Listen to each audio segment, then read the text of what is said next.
Okay, good morning, everybody. Let me just check the voice and video. Are you getting proper voice and video? Yes, sir. Okay, so let's get started. Uh, we were looking at the hardware for the ALU design, hardware design for the arithmetic unit. And soon we'll look at the details of the hardware of the processor. We had seen multiplication, the standard way of multiplication that we do normally. We wrote an algorithm in the form of a flow chart, and I asked you to write the algorithm and then the hardware implementation of that and optimization of that hardware. Now let's look at the division. The division also, the hardware design is based on the way we do binary division. And we had started to discuss this in the last class. And of course, before we start the division, we must take care of the zero division, division by zero. So this is not included in the hardware. It should be done by the software. And we were taking an example, the way we do binary division manually, and we will propose our hardware design based on this.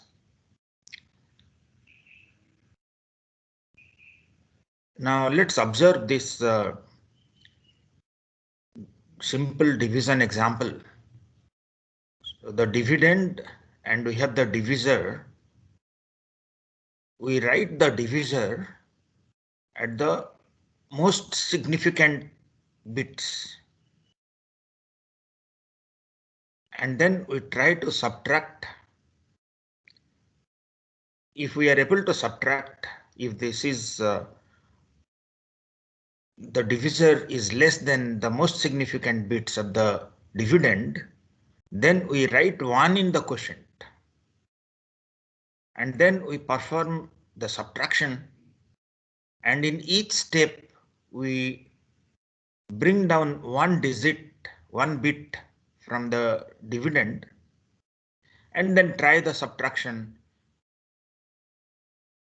If the subtraction cannot be performed because the number here is less than the divisor, then we put 0 here and bring one more digit bit down. And once we are able to do the subtraction, we put a 1 here, and then we proceed this until there are no further bits to bring down. That's the way we do the typical binary division. Now here we need to do a small bit of adaptation of that, because the hardware is not efficient for some things that we can do mentally. This division is called as the long division approach, but to implement it hardware, we do a restoring division.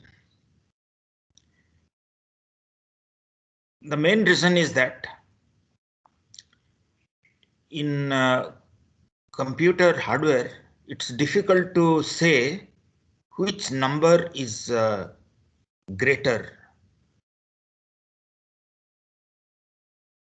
just by observing, analyzing the numbers. It's a bit difficult. Even though manually by observing we can do that, but here in hardware that's a bit difficult. So what we do is we carry out the subtraction, and if we get a negative number, then we restore back the number back by adding the divisor to that.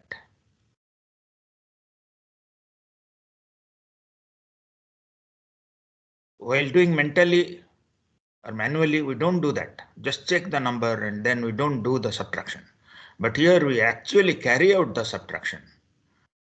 And then we see if the number is negative, that is the MSB is 1,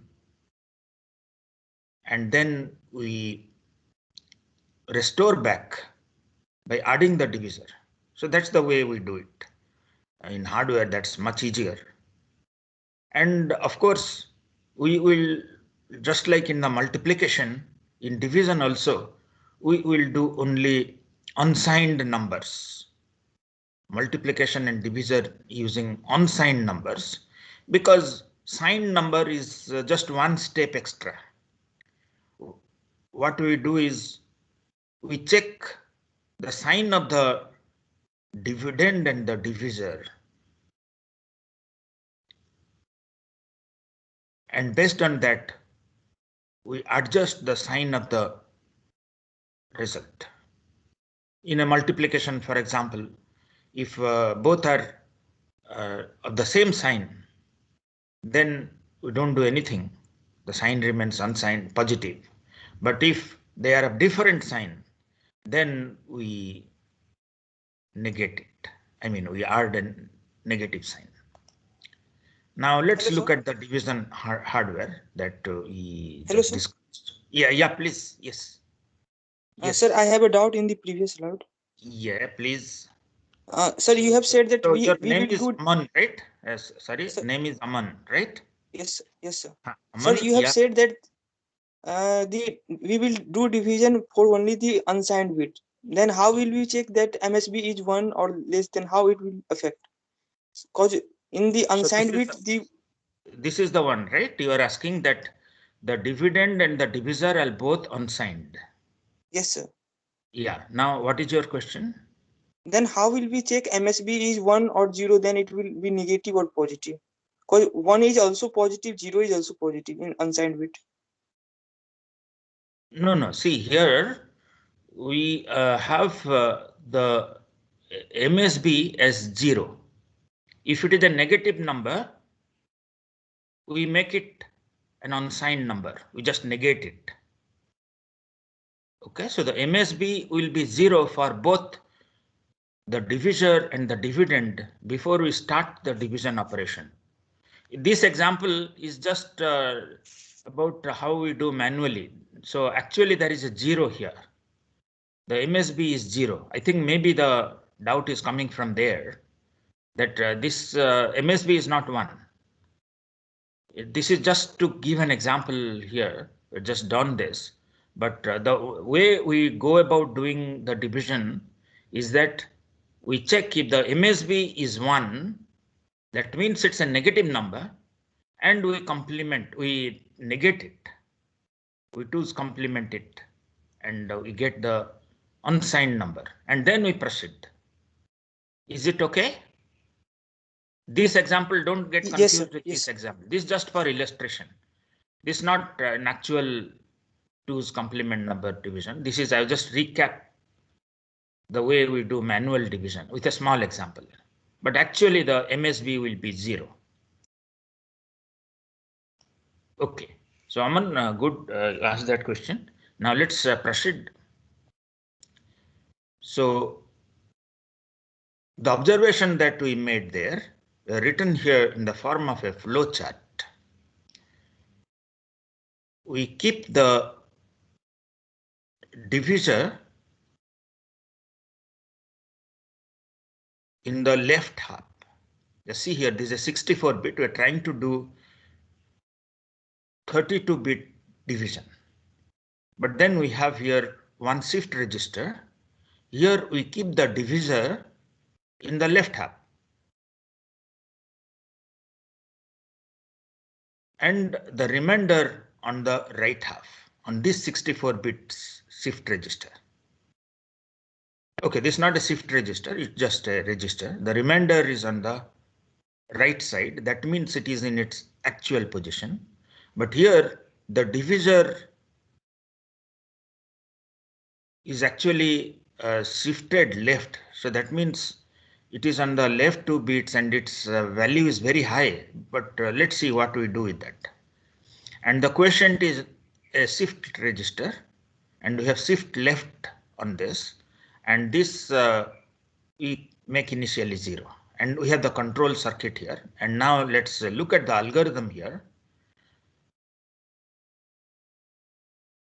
Once we have kept the divisor on the left 32 bits and the dividend on the right 32 bits, then we perform the subtraction.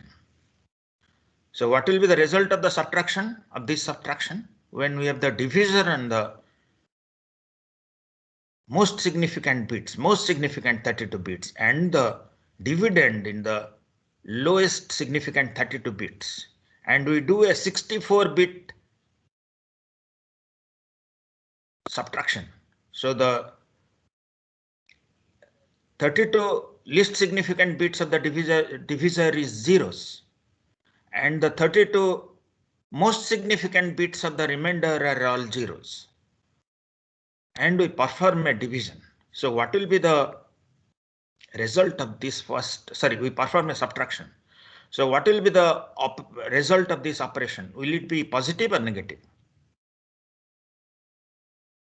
Can anybody answer? Let me just repeat. We have a 32-bit divisor and we have a 32-bit dividend. The dividend we keep on the lowest significant 32 bits. And the divisor we keep in the most significant 32 bits.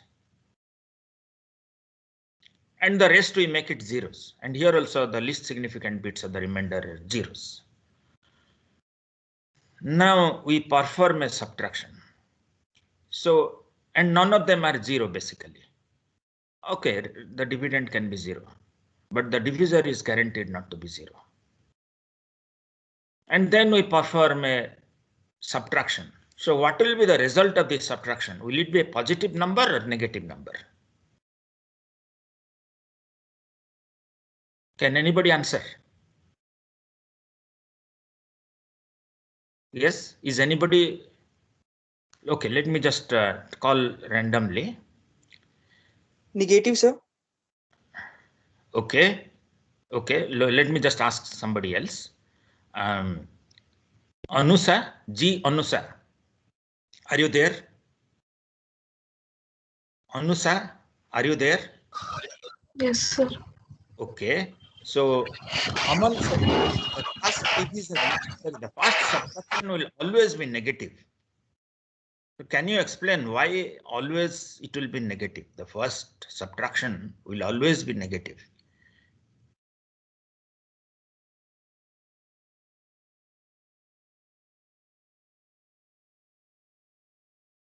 I'm just asking high school stuff. I'm not asking anything deep mathematics.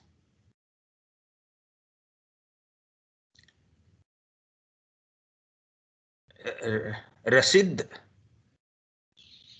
K, are you there?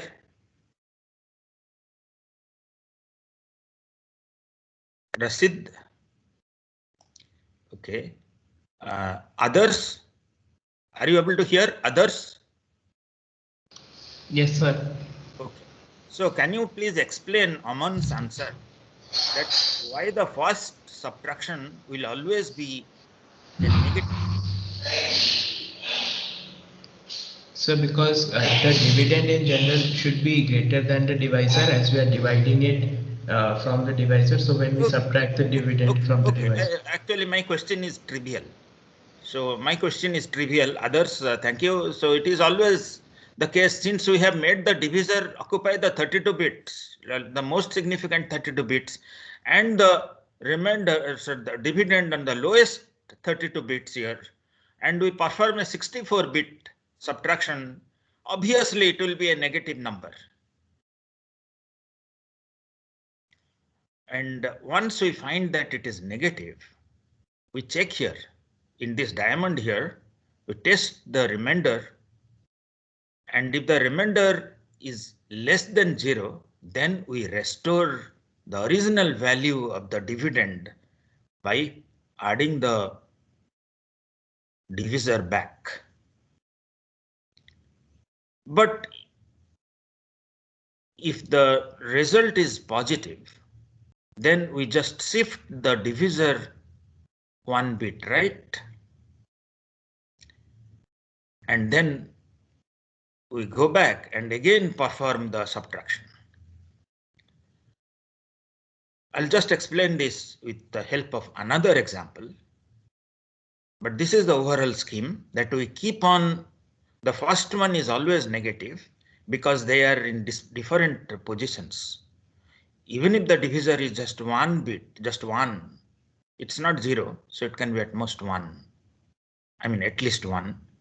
Even if it is 1 and you subtract from a number, it will always be negative. And then we shift the divisor right 1 bit. And when we get a negative number, what we do is we put a 0 on the quotient and we shift it left. And we shift right the divisor. So now the least significant 30 of this, the divisor has moved 1 bit right. And then again we perform. Now let's take an example just to make the point. Let's look at an example. And we keep on doing this for 33 iterations for a 32-bit division. Now let's look at one more example here. Okay, no, it's the same example. I'll show you with another example. So this is the same one here, just shown it in slightly larger form. Let's take another example. Okay, this is the one. So this is the red one.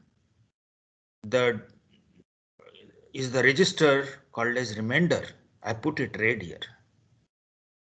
And we are trying to divide a 4-bit number 1100, and 1100 is on the lower 4 bits here. See, I'm just explaining with a 4-bit division. I'm not discussing a 32-bit because there are too many number bits here. I'm just explaining with a 4-bit number. So we are trying to divide 1100 by 1000. Dividend is 1100, divisor is 1000. So what we do is we put 1100 on the remainder and fill the upper 4 bits with zeros. We put the divisor on this divisor register and put the lower 4 bits as zeros.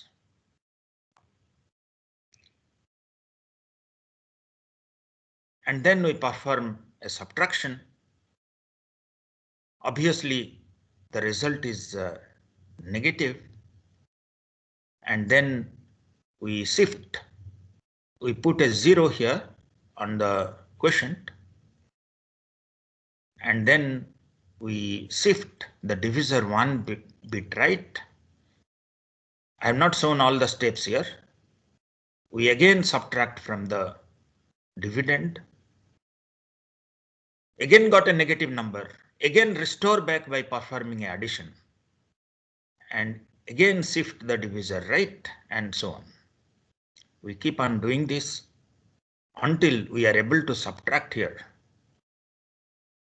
1000 has come here, and we are able to subtract, and we get the remainder 1000.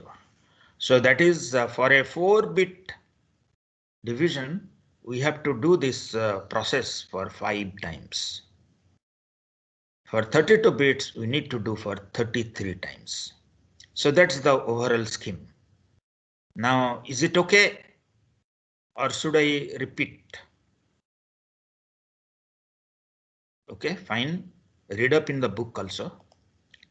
Now, there is an example. This is the example of the book. And here, this is also an example with a 4-bit number given in the book.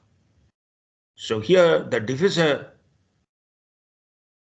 is placed in the upper 4 bits on the divisor register. So the divisor is 0010 and the dividend is 0111 placed on the left 4 bits of the remainder register.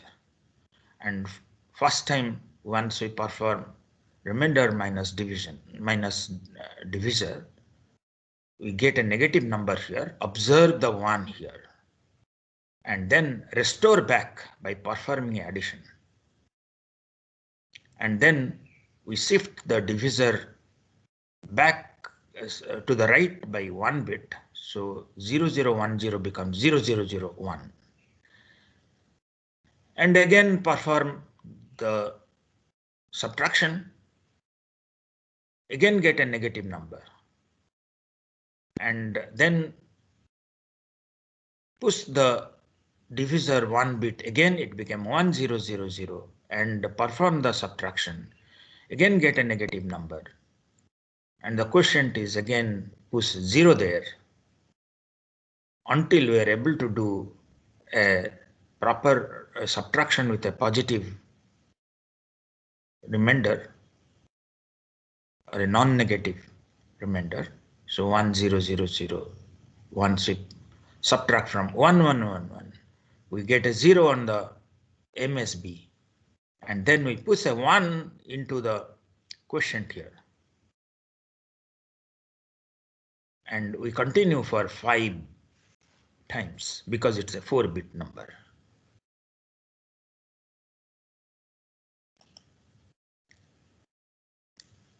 So just asking this question that for 32-bit numbers, we should perform for 32 times, right? The subtraction, etc. Typically in a manual manual division, binary division, we do 32 times. So why 33 times? Okay, let me just ask somebody. Devraj Maji, are you there? Devraj? Yes, sir. Devraj, can you please explain that why do we have to do 33 times this subtraction operation? Because in a typical manual division, we at most do 32. So why this extra 1 here?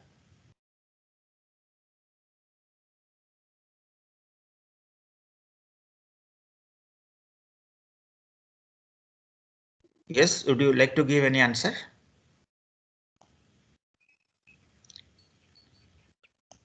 Vamsi Krishna, are you there? M. Vamsi Krishna, are you there?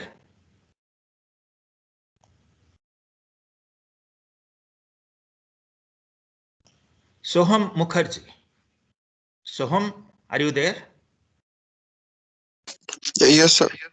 Okay, so can you please explain this thing that in a typical manual division, at most we do 32 subtractions. Why 33 here in this computerized one? Computer hardware implementation, why do we do 33?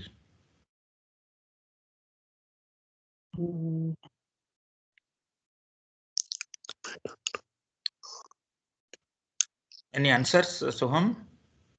Thinking, sir.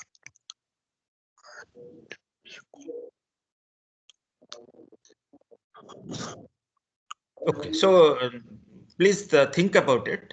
Now, anybody would like to give the answer to this? Any volunteer who will give answer to my question? Why Sir, third? Yes, name please. Sankalp Srivastava, sir. Okay, Sankalp, yes, please. Sankalp. Sir, sir, 32 bits are for the first 0 bits that we are doing, and the last 33rd bit is for the numbers and 2 pointers at both their ends. No, Sankalp, first it's not 32 that bits all. complicated. Sankalp. So it is not that Yes, complicated. See, the answer lies in the first question I was asking. the first question I was asking is that why the first subtraction is always negative. So that is as good as no, we know that it will be negative, first one. So the answer is that Okay, sir. So they are in bit unaligned. See, they are occupying different bits. The divisor is on the most significant 32 bits, and the dividend is the lowest significant LSB 32 lowest significant bits, and therefore obviously the first one is always negative. In typical manual division, we don't do that. At least one bit is overlapping. So since we are having this extra step, just because they are in totally unaligned and it's convenient to put them into 32-bit LSB and MSB, so it will take 33 subtractions. You just check about it. You just think about it. Now let's look at the optimized divider. One important observation we need to make, just like in the multiplier, is that instead of shifting the divisor right one bit, we may as well shift the remainder left one bit. They are the same thing. Shifting the divisor right one bit, which we are doing, that is equivalent to shifting the remainder left one bit. If we can observe that, then we find that the quotient and the dividend both need to be shifted left each time. And therefore, the hardware becomes very simple. Initially, we put the dividend in the left significant 32 least significant bits. We put the divisor in a 32-bit register. We don't need a 64-digit register anymore, and we also need a 32-bit ALU. So it's much less expensive. And also, we do only shift left. Initially, and this 32-bit is doing the subtraction of this 32 MSB of the dividend. Initially, dividend is entirely on the right side here, so it is 00000 here. We're trying to subtract the divisor from 0000, and the divisor will at least be 00001, and therefore the first result will always be negative. And then slowly we shift the dividend one bit left.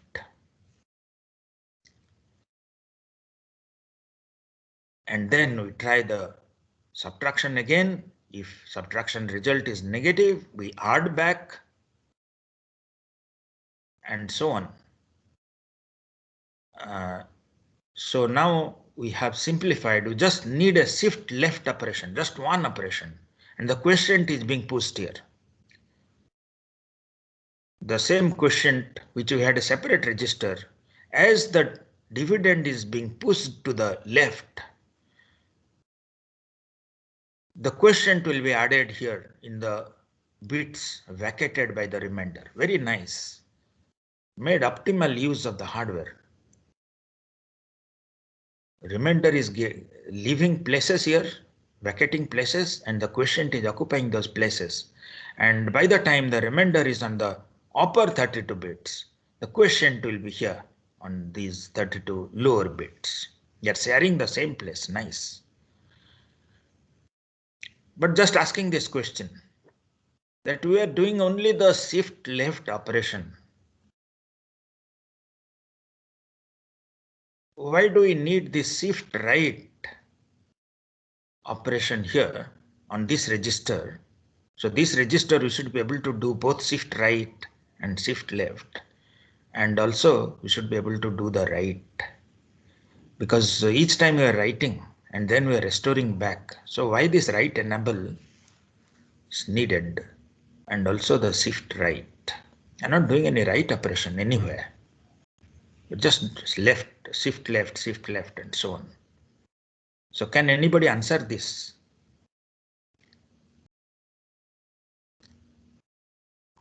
Okay.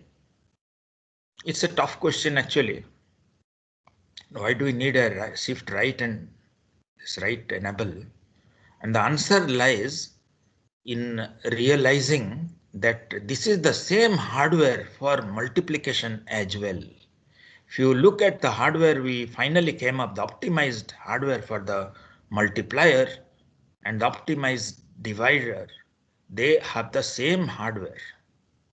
But there we are doing shift right operation and right enable operation because sometimes we are writing, not writing, and so on.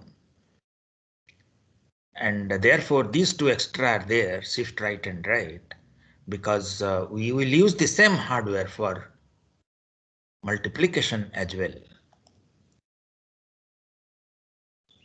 Okay, from this, the hardware that we discussed where we needed two 64-bit shift register and quotient 32-bit register and perform shift left, shift right, etc. We just reduced it to a 32-bit ALU and one 32-bit divisor register here and a 64-bit remainder shift register. Now, in multiplication case, we had looked at a faster multiplier.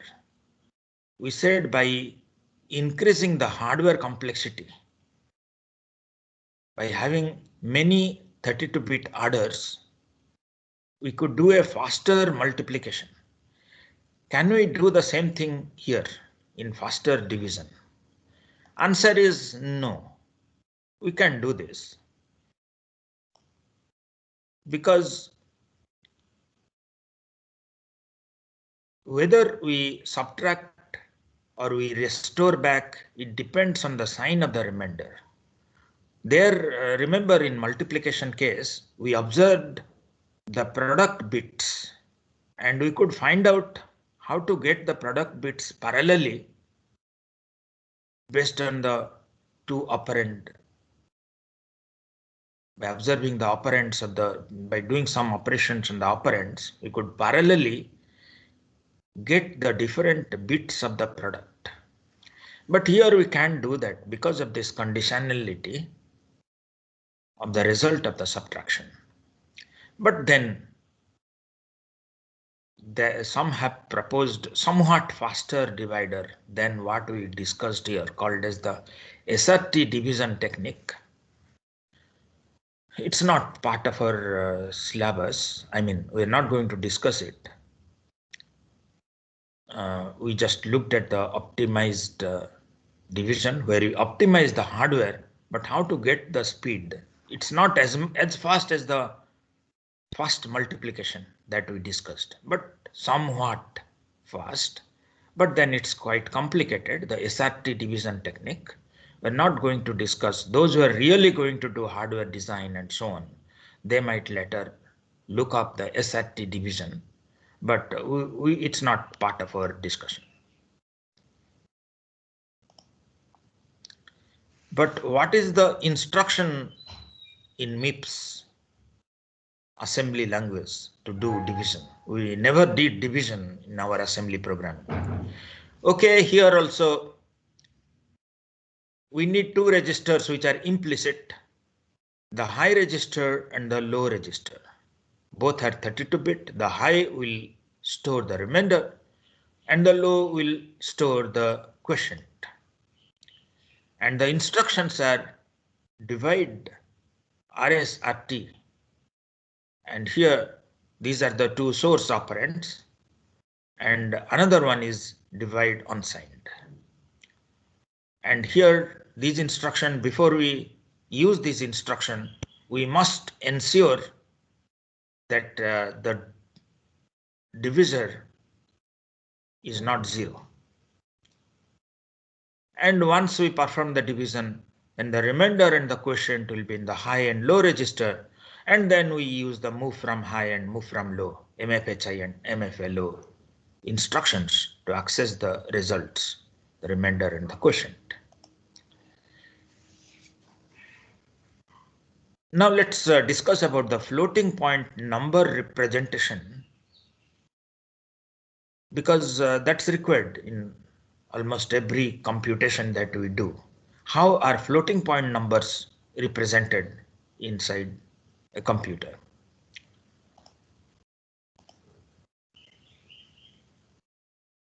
Remember that for dealing with large numbers, we use this format actually. Minus 2.34 into 10 to the power 56, and 2.34 is called as the significand. 0.0022 is the significand, 10 to the power minus 4. 98702.10 to the power 9, and here 98702 is the significand. And in binary, we might write 1 point some bits, 2 to the power something. Now, this kind of representation, where before the decimal, before the decimal point, we have exactly one decimal digit. We call it as the normalized representation. And these are not normalized because there is not one significant digit there. These are not normalized, but the first one is normalized. In binary, we call a normalized representation is one where we have exactly one there, one in the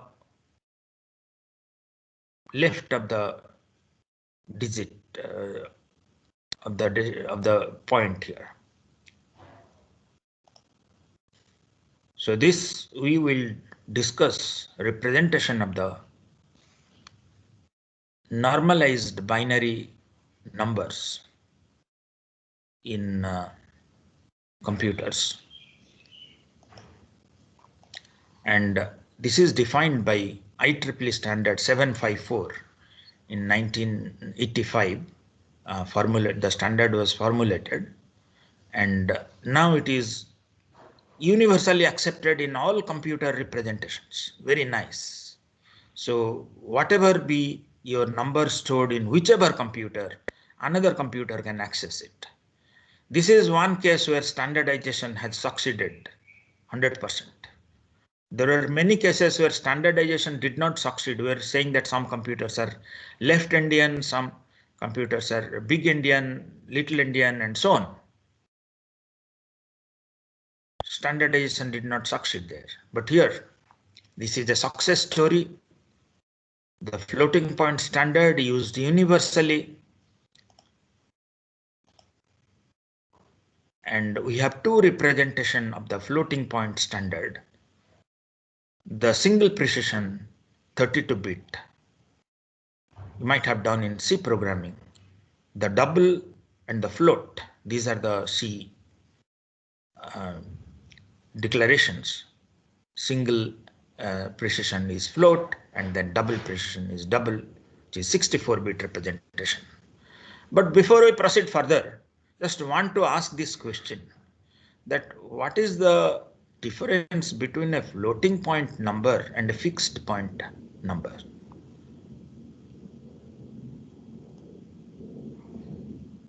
So can I ask Yogesh Kumar Yadav? Yogesh, are you there? Yes, sir. Yes, sir. So what is the difference between a fixed point number and a floating point number? Sir, I don't. Okay. Okay, good. You said don't know. Now let's ask somebody who knows. Prakash Chauhan. Prakash, what is the difference between a fixed point number and a floating point number?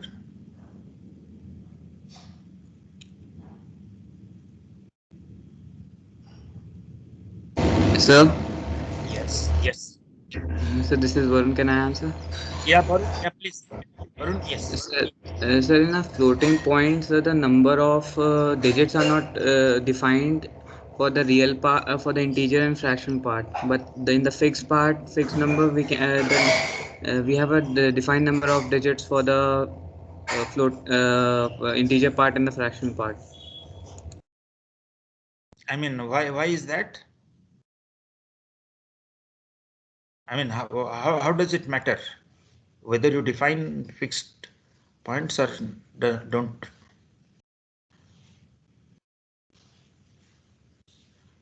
Yes, anybody like to answer? Sir, So, Yeah. so because Yeah, of Varun, that, please. Yeah, because Varun, we please. so because in fixed point we can define we can use like a limited range of values only, but if we want a larger range of values we can use a floating point. So like in fixed point we could have a higher performance in comparison to floating point. So like we can cover a specific for floating point we can use them in general cases, but not in case of fixed point. For higher performance we can use them in for some other cases. Okay, so it's somewhat okay, but let me just tell that in floating point representation, we shift the decimal point there to be able to do addition subtraction, which is suitable for computer. Because we can't do this addition, fixed point addition subtraction, computer does not do. We don't really add as we proceed, we'll see that. And also the precision will be higher in a floating point. Because the representation in computer, if we fix how many fractional bits will be there, that 4 or 8 or something, it will be very constraining. We'll lose precision. But here we maximize the precision. Let's proceed. But you think of it.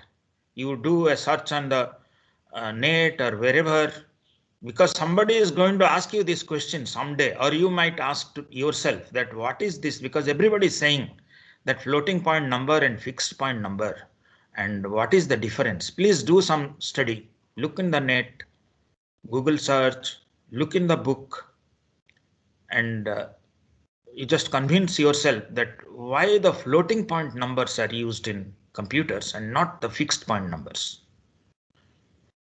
And also think of the answer that I gave. Okay. Now let's look at the IEEE floating point format. So here we have one sign bit here. Depending on whether it is 0 or 1, just like in a integer, depending on the sign, we have a positive or negative floating point number, and we have a fractional part and an exponent. The exponent, out of the 32 bits, 1 bit gone on sign, 8 bits on the exponent. So that means 2 to the power 8 can be the exponent. But what about negative exponent? We don't want to do the business of storing a sign for exponent also. Right? Just see the complication here. Because exponent can be positive or negative, and we don't want to do this business of exponent again, keep a sign bit on the exponent and so on. And the fraction is 23 bits. 23 plus 8 plus 1 is 32. And similarly, for a 64-bit representation, 52 plus 11 is 63 plus 1, 64. So the exponent is 8-bit in a single precision, 11-bit for double precision, and we don't want to this business of keeping a sign bit and doing a signed addition and so on, signed subtraction and so on. So how do we proceed? Okay, the answer is that we store only positive exponent, but then we apply a bias there. So the bias is 126, 127 for a single precision number. The bias is 127. 2 to the power 8 is 256. So if it is all zeros, the exponent is all zeros, then it is a minus 127. And if it is all ones, then it is 256 minus 127. So that's the meaning of the bias. But then we'll see that all zeros and all ones on the exponent are reserved for some purpose. We'll see that. So the representation here is that the sign bit, depending on it is 0 or 1, it is a positive or negative floating point number. We represent that in minus 1 to the power s bit. So if s bit is 0, then it is a positive, but if s bit is 1, then it is negative. Now here done the IEEE floating point format done a very smart thing actually. We had observed that in the normalized representation of floating point numbers, the number on the left of the decimal of the digit, the point, decimal point here, or binary point, whatever we say here, binary point, is always 1. That's the normalized representation. We had seen that. So there is no necessity of storing a 1. If we had a number like, let's say, the one example, okay, this is the number. So we don't need to store this 1 because it will always be 1. So that's a nice smart thing the IEEE representation has done, that 1 is always there. So need not as well store 1. So we need to store only this fraction part and also the exponent part and the sign. The sign, fraction and the exponent don't have to store this 1. And while computing the result, we'll add that 1 back.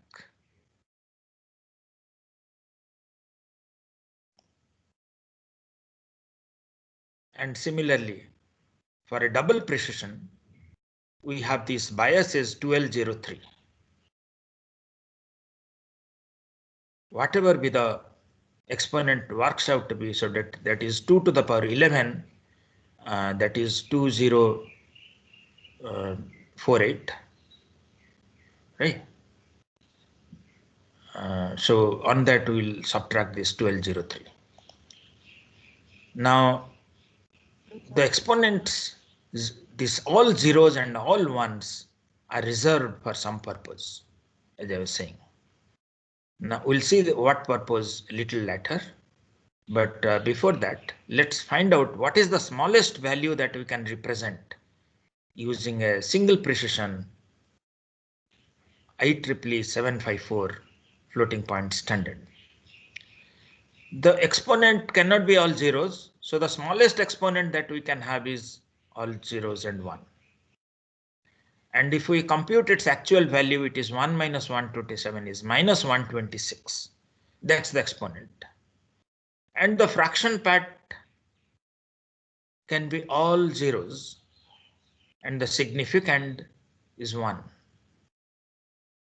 And once we reconstruct the number 1.0 into 2 to the power 1 minus 126, which is equal to either depending on the sign, it is 1.2 into 10 to the power minus 38 or minus 1.2 into 10 to the power minus 38. It's no prize to get 2 to the power minus 126 to this number, because 2 to the power 10 is 1024. So that's what we have done at 1.2 here. And so 2 to the power 10 is 10 to the power 3. So that is 12.6 into 3. Okay, So that's how we are getting 10 to the power minus 38. It's a small manipulation, number manipulation. And the largest value on the other hand, we cannot have all ones.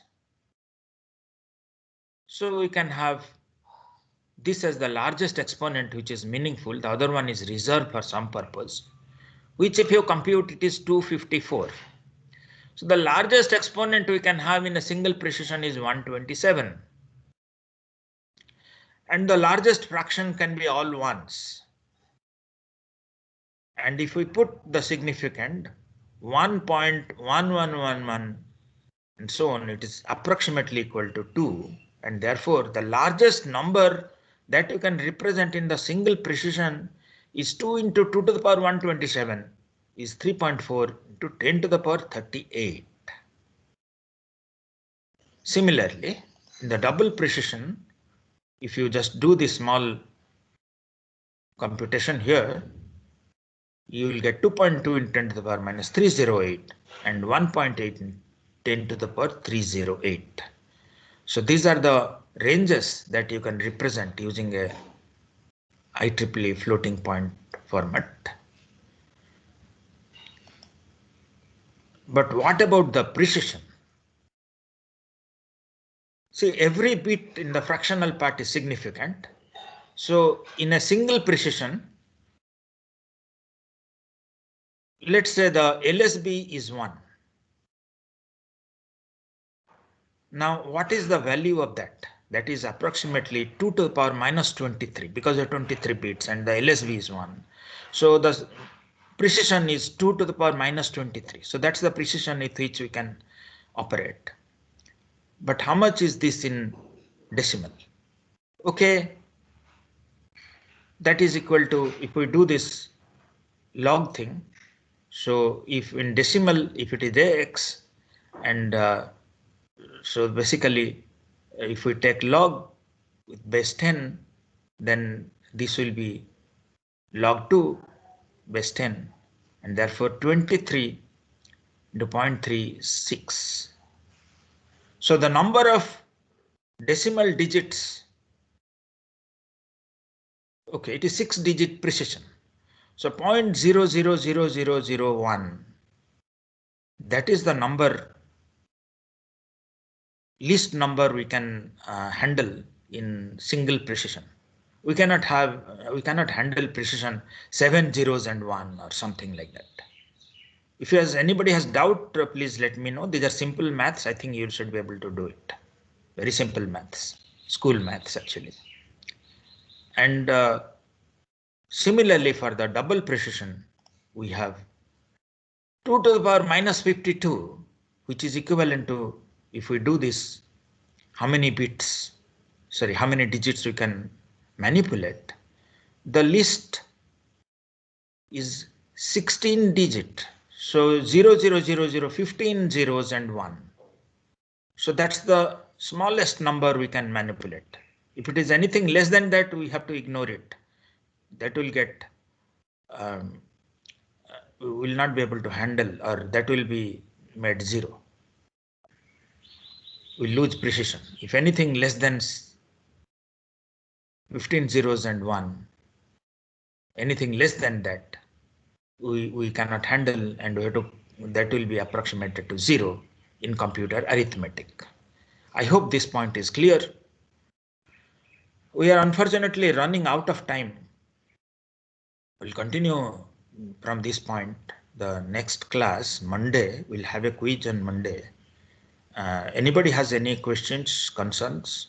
Let's hear about that, 1 or 2 questions, and then we'll stop. Anyone wants to tell anything? Okay, so everything is fine. Then I presume. Sir. Yeah, please. Yeah. Sir, in the class test, Yes. we are not satisfied with the marks we are getting. Like, if we are writing the same answer to the same question, 2 people are getting very different marks. Yes, sir. Mainak, the protocol Correctly. is Mainak. See, Yes, I understand the concern. The protocol is that the TAs are evaluating. Okay, I am not evaluating. So you first You first I mail them. understand. You first mail them. Okay, anybody has difficulty in the evaluation, first mail the TA that I am not satisfied with my answer evaluation. And if it is not satisfactorily resolved even after you writing, you write to me. I will take care of that. Anybody who is not satisfied with the evaluation with the TAs, then you write to me. I will take care. But first time, please write to the TS and try to get it resolved with the TS. Maybe they just overlooked something or. Yes, sir. Okay, because they I have been understand given that. clear guidelines. They have been given clear guidelines how to evaluate. So non-uniformity should not happen. But in case you are not happy, please write to me. I'll take care of it. Okay, But sir. don't delay too many tests. Within one test, within a week, you please write to me. Don't tell me that in the first quiz something happened, etc. It will be difficult for me to handle. So one last quiz I can see. Okay, please write to me within 1 week. Okay. Okay, sir. Okay, thank you very much. We'll stop here.